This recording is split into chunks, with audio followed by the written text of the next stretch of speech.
Hi there, thank you for seeing this video. I have a question for you today. Are you living for purpose or living for people?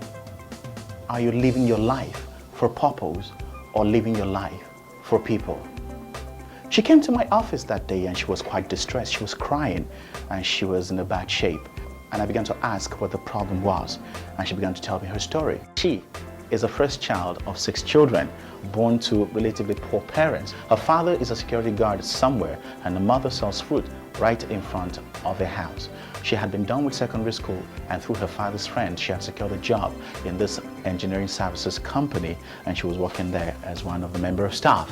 Incidentally, a senior colleague in that establishment had taken interest in her and began to harass her sexually and began to come at her at different times and suggesting all kinds of stuff to her. She had tried to resist him for a long while, but just a day before she came to me, he had locked her in his office and had actually battered her and had hit her, trying to force her to do things that she didn't want to do.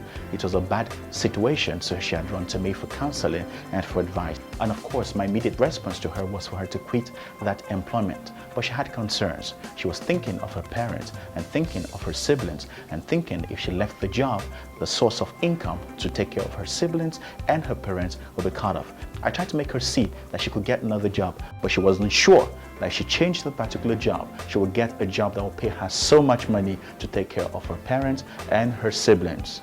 A few days later, I got a mail from her telling me that the senior colleague had apologized to her and given her some money, and she was willing to remain in that organization working for them.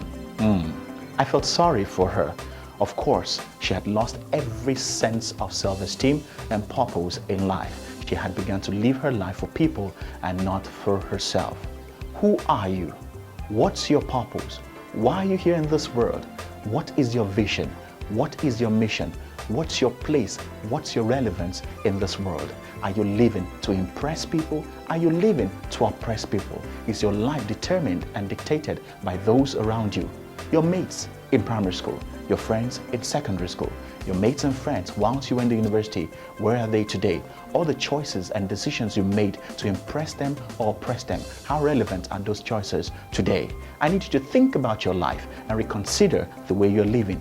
Are you living for purpose or living for people? Every time you make up your mind to make a decision to impress somebody or to oppress somebody, it's transcendent. It doesn't make any sense and it doesn't bring to you any form of value whatsoever. A good life is a life that is lived for purpose. You must understand exactly why you're in this world, what you ought to be doing at this time and at this age. You don't have all the time in the world. Your days are going. Your clock is ticking. For how long will we keep living for people? It is time to make up your mind as an individual to understand your vision, to understand your purpose, to understand your mission, and begin to chase it right now.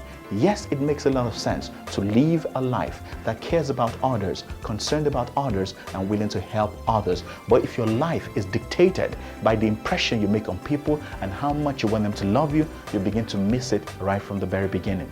I want to challenge you today to make up your mind to do the right thing, make the right choices, live for purpose and not for people, and you will see your life progressing rapidly towards fulfillment, peace, and joy. That is the way to do it, and that's the right kind of choice to make. My name is Muyiwa Afolabi. Thank you for sharing this time with me. Enjoy your day.